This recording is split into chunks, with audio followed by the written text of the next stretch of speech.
Hello friends, कैसे हैं आप सब। आज हम एक नया टॉपिक पढ़ने जा रहे हैं और इसका नाम है टू कॉलम कैश बुक या फिर इसको हम डबल कॉलम कैश बुक भी कहते हैं। इससे पहले ऑलरेडी हम सिंगल कॉलम कैश बुक देख चुके हैं और मैं आपको ये बता चुका हूँ कि हमारे सिलेबस में तीन प्रकार के कैश बुक हैं। पहला सिंपल कैश बुक जिसे हम सिंगल कॉलम भी कहते हैं।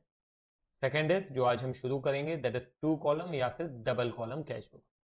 और आखिरी एक तीसरा जो है वो है पेटी कैश बुक। ठीक है, तो ये टू कॉलम और सिंगल कॉलम में बेसिक डिफरेंस क्या है पहले ये समझते हैं। हमें ये मालूम है कि सिंगल कॉलम में केवल और केवल कैश ट्रांजैक्शन रिकॉर्ड करते हैं, है कि नहीं। हमारे पास कैश आया, हमारे पास से कैश गया, हम ये केवल रिकॉर्ड करेंगे। मगर टू कॉलम में हम कैश के साथ साथ बैंक ट्रांजैक्शन भी रिकॉर्ड करते हैं। ध्यान है आपको, हम बैंक ट्रांजैक्शन को रिकॉर्ड नहीं कर रहे थे सिंगल कॉलम में। हम अगर टू कॉलम कैश बुक बना रहे हैं तो बैंक के ट्रांजैक्शंस भी रिकॉर्ड करेंगे और इसीलिए हम इसको टू कॉलम कह रहे हैं, क्योंकि इसमें एक कॉलम कैश का है और दूसरा कॉलम बैंक का है। क्लियर है? तो चलिए मैं आपको पहले फॉर्मेट दिखा देता हूं। ये फॉर्मेट आपकी स्क्रीन पे है, आप देखिए अच्छे से। सबसे पहला डेट, पर्टिकुलर्स, एलएफ, ये आप फेमिलियर हैं। उसके बाद आ जाता है कैश, बैंक। अगेन सेम है, date, particular, LF, cash, bank. Same rule apply होता है। Left hand side debit side है, right hand side credit side है। जब भी हमारे पास पैसे आएंगे तो डेबिट में लिखेंगे, पैसे जाएंगे तो क्रेडिट में लिखेंगे। ठीक है, जब हमारे पास कैश आ रहा है तो कैश कॉलम में लिखेंगे, जब हमारे पास बैंक में पैसे आ रहे हैं तो बैंक कॉलम में लिखा जाएगा। Is it clear? बस ये सिंपल सा रूल है और छोटी छोटी चीजें हैं जो आपको याद रखनी है, जो कि हम क्वेश्चन करेंगे तो आपको समझ में आ जाएंगी। चलिए सीधे क्वेश्चन स्टार्ट करते हैं।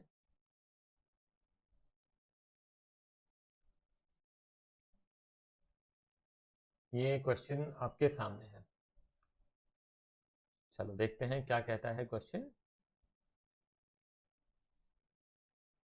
Record the following transaction in double column cash book and balance the book on 31 March. First March हमारे पास कैश रखा हुआ है, हैंड, कैश इन हैंड मतलब हमारी फर्म में, और कैश एट बैंक मतलब पैसे बैंक में रखे हुए हैं। ठीक है, तो दोनों केसेस में आप देख रहे हैं ये हमारे लिए एसेट है। बैंक अकाउंट एक ऐसा अकाउंट होता है जो कि एसेट भी हो सकता है और लायबिलिटी भी हो सकता है, क्योंकि बैंक में आप पैसे भी रखते हैं और बैंक से आप लोन भी लेते हैं। यदि आप बैंक में पैसे रखते हैं तो आपके लिए एसेट है, और यदि आप बैंक से लोन ले लेते हैं तो आपकी लायबिलिटी बन जाती है ना। कुछ चीज़ें छोटी छोटी ज़्यादा हैं तो लिख लें आप लोग। मैं जैसे कि पहले बता चुका हूं कि कैश बुक या फिर कैश अकाउंट का हमेशा डेबिट बैलेंस होता है। I am talking about cash book, cash account. जब मैं कैश बुक बोल रहा हूं तो I am talking about cash column, मैं कैश कॉलम की बात कर रहा हूं, है ना। तो कैश अकाउंट का हमेशा और हमेशा डेबिट बैलेंस होगा या फिर जीरो बैलेंस होगा। ठीक है, उसका कारण मैं आपको एक बार याद भी दिला देता हूं आपको। हमारे पास 100 रुपए आए, ठीक है, मैंने जेब में 100 रुपए डाले, मेरी जेब में कोई पैसे नहीं थे, मैंने 100 रुपए डाले। अब मैं जेब से यदि पैसे निकालता हूं तो ज्यादा से ज्यादा कितने रुपए निकाल सकता हूं? 100। यदि मैंने 100 डाले और 100 निकाल दिया तो बैलेंस इज जीरो, और यदि मैंने 100 डाले और 90 निकाले तो बैलेंस इज 10। ठीक है ना, तो ये जो बैलेंस है इसे हम क्या कह रहे हैं? Debit balance. यदि मेरी जेब में पैसे हैं तो मैं उसको क्या कह रहा हूं? डेबिट बैलेंस कह रहा हूं। तो मेरी जेब में या तो पैसे हो सकते हैं या फिर नहीं हो सकते हैं, है ना। -100 तो मेरी जेब में नहीं हो सकते हैं। मैं कहूं कि मेरी जेब में -100 रखे हैं, this is practically not possible. ठीक है ना। तो कैश का कौन सा बैलेंस होगा?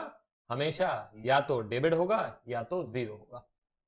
मगर बैंक का डेबिट भी हो सकता है, जीरो भी हो सकता है और क्रेडिट भी हो सकता है। डेबिट बैलेंस मतलब हमारे पैसे बैंक में रखे हुए हैं, जीरो बैलेंस मतलब बैंक में कोई पैसे नहीं है, और नेगेटिव बैलेंस मतलब हमने उल्टा बैंक से लोन लिया हुआ है। Is it clear? ठीक, तो अब हम यहाँ पे हेडिंग आप डाल देंगे, है ना, हेडिंग आप डाल दीजिए 2 कॉलम कैश बुक। ठीक है, अब मैं यहाँ पे क्या कर रहा हूँ, सबसे पहले मैं डेट लिखूंगा 1 मार्च। ये दोनों हमारे लिए डेबिट बैलेंस है क्योंकि बैंक में पैसे रखे हुए हैं और यहाँ पे कैश है। तो मैं यहाँ पे क्या लिखूंगा बताइए, हमने पहले पढ़ा है to balance brought down. Already यदि हमारे पास बैलेंस है तो हम क्या लिखते हैं, बैलेंस ब्रॉड डाउन। कैश हमारे पास रखा हुआ है 12750, बैंक हमारे पास रखा हुआ है 72,400। ठीक है, now let's come to the next transaction. Received from Asha cash 1200 and cheque 3200, allowed discount 400। ये अलाउड का हमें अभी कोई लेना देना नहीं है, हमारे पास दो ही कॉलम है, कैश और बैंक। तो ये जो चेक मिला है, कैश मिला और चेक मिला, तो हमें ये देख लेना चाहिए कि ये चेक आगे चल के जमा तो नहीं हुआ है। अगर आगे चल के कहीं भी इसको जमा करने का ट्रांजैक्शन नहीं दिया हुआ है, मैं रिपीट कर रहा हूं, इस बात को आप ध्यान से सुनेंगे और दिमाग में रखेंगे कि ये जो चेक है इसको यदि मैंने आगे चल के जमा नहीं किया है किसी भी ट्रांजैक्शन में, तो मैं अज्यूम करूंगा कि मैंने इसको सेम डे डिपॉजिट किया है। या तो मैंने सेम डे डिपॉजिट किया है या मैंने आगे चल के डिपॉजिट किया है। तो आपको क्या करना चाहिए, एक नजर मार लेनी चाहिए कहीं डिपॉजिटेड लिखा है क्या चेक। एक डिपॉजिटेड ऑफिस कैश है, चेक नहीं है। तो ये जो चेक है हम अज्यूम करेंगे कि हमको सेम डे मिला और डिपॉजिट कर दिया। क्लियर है? तो चलिए यहाँ पे मैं लिखता हूँ 4 मार्च। क्या लिखना है, 2। किससे पैसे मिले हैं वो लिखा जाएगा यहाँ पे, आशा से मिले हैं तो 2 आशा। कितना मिला, कैश मिला 1200 और चेक मिला 3200। ठीक है, डिस्काउंट की एंट्री यहाँ पे नहीं होगी। Let's come to the next transaction. ये डेट यहाँ पे क्या है, एक मिनट मैं बुक में देख लूं।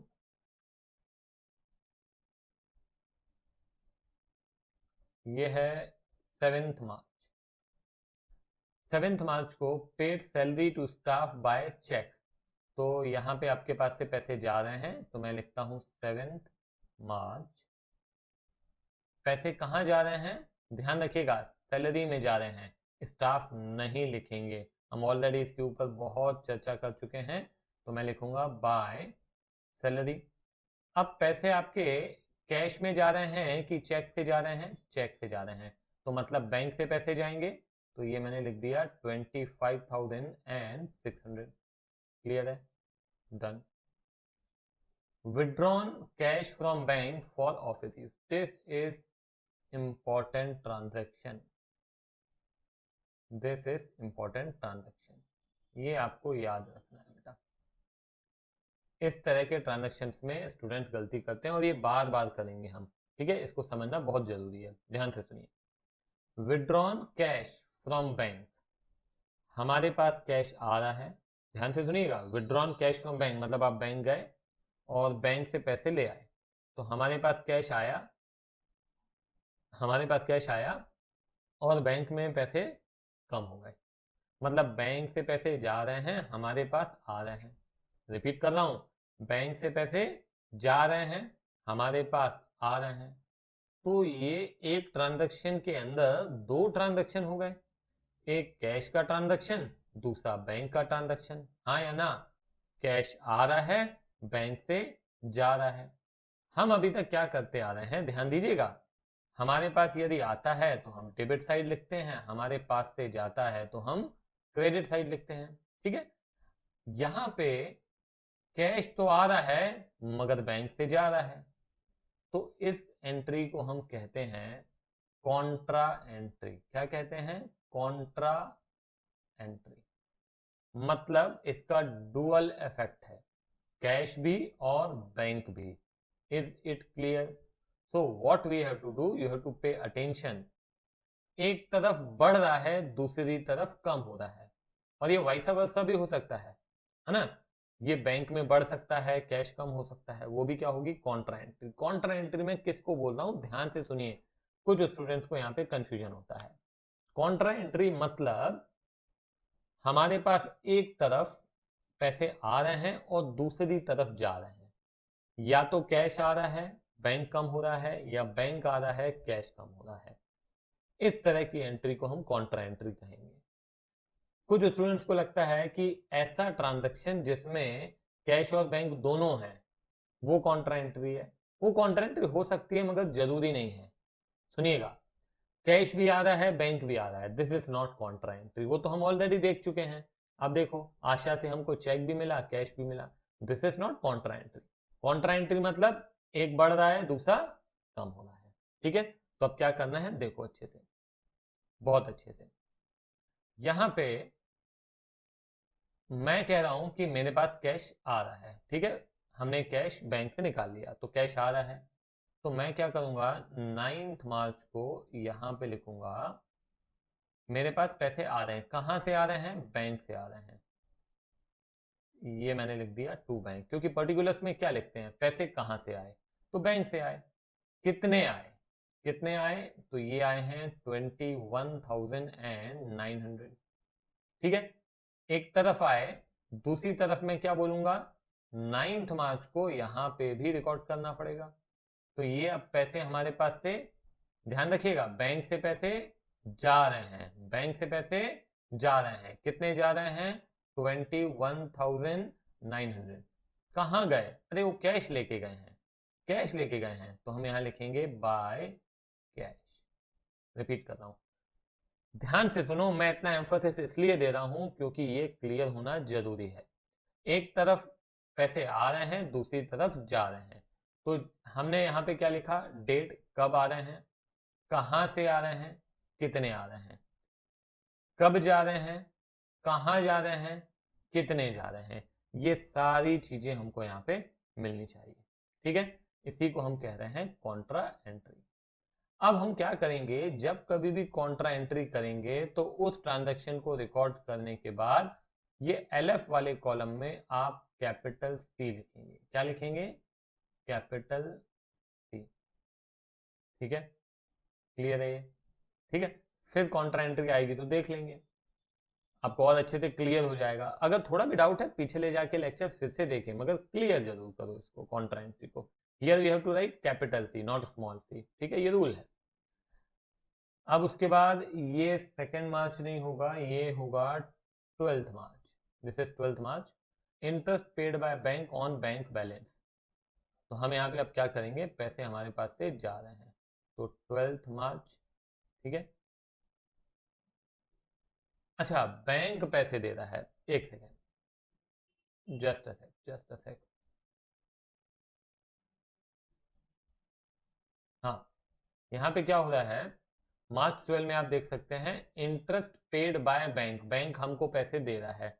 ठीक है, हमारे बैंक बैलेंस पे हमारे पास जितना भी पैसा है ना, बैंक उस पर क्या देता है, इंटरेस्ट पे करता है। तो इंटरेस्ट बैंक में बढ़ रहा है, पैसे बैंक में बढ़ रहे हैं। समझ रहे हैं नहीं समझ रहे हैं, जब बैंक में हमारे कुछ पैसे होते हैं ना, तो बैंक क्या करता है, उस पर आपको इंटरेस्ट देता है, ब्याज देता है। तो मान लो कि हमारे 100 रुपए थे, उस पर बैंक ने 2% इंटरेस्ट दे दिया, तो 2 रुपए आपके अकाउंट में बढ़ जाएंगे। तो अब कितने हो जाते हैं, 102। तो वैसे ही यहाँ पे बैंक आपको इंटरेस्ट पे कर रहा है। तो मैं यहाँ पे लिखूंगा 12 मार्च को टू, किस बात का पैसा मिला, इंटरेस्ट मिला। कैश नहीं आ रहा है, वो बैंक में ही आता है। तो यहाँ पे बैंक में मैं लिख दूंगा कितना, 1200। ठीक है, क्लियर है ये। हाँ, अब आइए परचेज फर्नीचर इन कैश। तो पैसे अगेन जा रहे हैं, तो 16 मार्च मैं क्या लिखूंगा, बाय फर्नीचर। ठीक है, बाय फर्नीचर। कैश में हम फर्नीचर खरीद रहे हैं, तो मैं कैश में यहाँ लिखूंगा 16,500 हमारे पास से गए। ठीक है, उसके बाद है paid to Mohan and company by cheque. Discount मिला 100 रुपए, और चेक कितना दिया, 10,900 रुपए का चेक दिया। ठीक है, तो यहाँ पे 21 मार्च, ठीक है, बाय, क्या लिखना है हमको, Mohan and company. Mohan and company cheque से पेमेंट कर रहे हैं, तो यहाँ पे मैं लिखूंगा 10,900। Withdrew from proprietor withdrew from office cash for his personal use. पैसे जा रहे हैं, कैश जा रहा है ना, बैंक से नहीं जा रहे हैं, कैश जा रहा है, पर्सनल यूज के लिए जा रहा है। तो पैसे जा रहे हैं तो क्रेडिट साइड में लिखेंगे सबसे पहली बात। कहाँ जा रहे हैं, ये ड्राइंग्स में जा रहे हैं तो बाय ड्राइंग्स लिख दिया। कितना अमाउंट जा रहा है, ये जा रहा है 11,600 रुपए। ठीक है, ये 11,600। Sold goods to Manoj for cash. अब हमने गुड्स बेचे हैं और हमारे पास कैश आ रहा है तो 29 मार्च में क्या हो रहा है, ध्यान देना, मनोज को गुड्स बेचे तो हमारे पास कैश आ रहा है। इसको हम कहाँ से आ रहा है, टू सेल। कैश आ रहा है तो कैश कॉलम में लिखेंगे 14,800। ठीक है, कोई दिक्कत है नहीं। Deposited office cash in bank, तो अब अगेन ये बेटा कॉन्ट्रा एंट्री है। कैसे, देखो आप क्या कर रहे हैं, कैश लेके जा रहे हैं, बैंक में जमा कर रहे हैं, तो हमारे पास से जा रहा है, बैंक में आ रहा है, हमारे पास से जा रहा है, बैंक में आ रहा है, कॉन्ट्रा एंट्री हो गई है ना। ये समझना जरूरी है कि कॉन्ट्रा एंट्री किसे कहते हैं, है ना। अब जहां पे एक तरफ कैश आ रहा है, बैंक से जा रहा है, या बैंक में आ रहा है, कैश जा रहा है, बस यही कॉन्ट्रा एंट्री है। ठीक है, तो अब मैं यहाँ पे क्या करूंगा, ऑफिस कैश बैंक में जमा कर दिया, तो बैंक में पैसे आ रहे हैं, तो सबसे पहले मैं यहाँ पे 31 मार्च में लिखूंगा। 31 मार्च को बैंक में पैसे आ रहे हैं, कितने आ रहे हैं, 21,200। कहाँ से आ रहे हैं, कैश जमा किया, तो टू कैश। जब बैंक कॉलम में लिखेंगे ना तो यहाँ पे कैश लिखेंगे, जब कैश कॉलम में लिखते हैं तो यहाँ पे बैंक लिखते हैं, कॉन्ट्रा एंट्री। ठीक है, एक बार इसको बेटा जरूर खुद से देखना, ट्राई करना आप, है ना। और कहीं दिक्कत जाती है तो आप लेक्चर देख सकते हो, मगर इसको ट्राई जरूर कीजिए, तभी अच्छे से क्लियर होगा आपको। फिर 31 मार्च को मैं क्या लिखूंगा, बोलिए यहाँ पे। अब यहाँ पे हमारे पास से कैश जा रहा है, तो मैं यहाँ कैश जा रहा है 21,200 जा रहा है, यहाँ पे मैं लिखूंगा बाय, क्या, कहाँ जा रहा है, बैंक में जा रहा है, तो ये कैपिटल सी यहाँ और ये कैपिटल सी यहाँ। क्लियर है, अब क्या करना है उस पर आ जाते हैं। तो जैसे कि आपको मालूम है कि कैश साइड का टोटल करो आप, और जितना भी आता है ना डेबिट साइड का, वो दोनों तरफ आप आंख बंद करके लिख सकते हो, क्योंकि उसका या तो डेबिट बैलेंस होता है या इक्वल बैलेंस होता है। तो इसीलिए मैं यहाँ पे लिख दे रहा हूँ 50,650, यहाँ पे भी 50,650। अब मैं क्या करूँगा, इस साइड का टोटल है 50,650, अब मैं यहाँ का भी टोटल करूँगा, तो यहाँ का भी टोटल मैं करता हूँ तो ये आता है 49,300। तो मैं क्या करूँगा, 50,650 माइनस 49,300, ये माइनस किया, 50,650 माइनस 49,300, तो ये आ जाता है 1350। आंसर देखें सही है या नहीं है, हाँ सही है बिल्कुल। तो हम यहाँ पे 31 मार्च ही लिखेंगे, क्या लिखेंगे, बाय, बताइए, आपको मालूम है बैलेंस पूरा लिखिएगा, बैलेंस यहाँ पे जगह नहीं है मेरे को, कैरी डाउन, तो ये हम लिखेंगे 1350। ठीक है, ये रफ में किया जाता है ना, ये फेयर में नहीं किया जाता है, ये ध्यान रखिएगा। फिर हम क्या करेंगे, इसका भी हम, अब ये जरूरी नहीं है कि बैंक का आपका डेबिट साइड ज्यादा हो, तो आप दोनों का अलग अलग पहले टोटल कीजिए, रफ में लिखिए और देखिए ज्यादा किस तरफ है। तो ये आ रहा है 98,000 है डेबिट साइड में, और क्रेडिट साइड देखते हैं, क्रेडिट साइड है 58,400। तो पहले तो मैं क्या करूंगा, डेबिट साइड दोनों जो बैलेंस है वो दोनों जगह लिखा जाएगा 98,000, और इधर भी 98,000। ठीक है, फिर यहाँ पे बाय बैलेंस कैरी डाउन लिखा हुआ है, अलग से लिखने की जरूरत यहाँ पे नहीं है, सीधा सीधा माइनस करेंगे, माइनस 98,000, तो इट बिकम्स हाउ मच, 39,600। एक बार देख लेते हैं आंसर क्या है, 39,600। उसके बाद क्या करते हैं आपको मालूम है ना, यहाँ पे हम 1 अप्रैल लिखेंगे, फिर क्या लिखेंगे, टू, बोलिए, बैलेंस ब्रॉड डाउन, क्या लिखते हैं यहाँ पे, 1350 और 39,600। कौन सा बैलेंस है, दोनों का डेबिट बैलेंस है, when the debit side is greater we call it debit balance. ठीक है, सिंपल है। हाँ, तो बस आपको याद रखना है 2 कॉलम कैश बुक में सबसे इंपॉर्टेंट पार्ट है कॉन्ट्रा एंट्री, और कैलकुलेशन आपके स्ट्रांग होने चाहिए, कहीं गलती नहीं करेंगे, है ना, ये ध्यान रखना है आपको। ठीक है, तो चलो यहीं पे ख़त्म करते हैं इसको। Bye bye.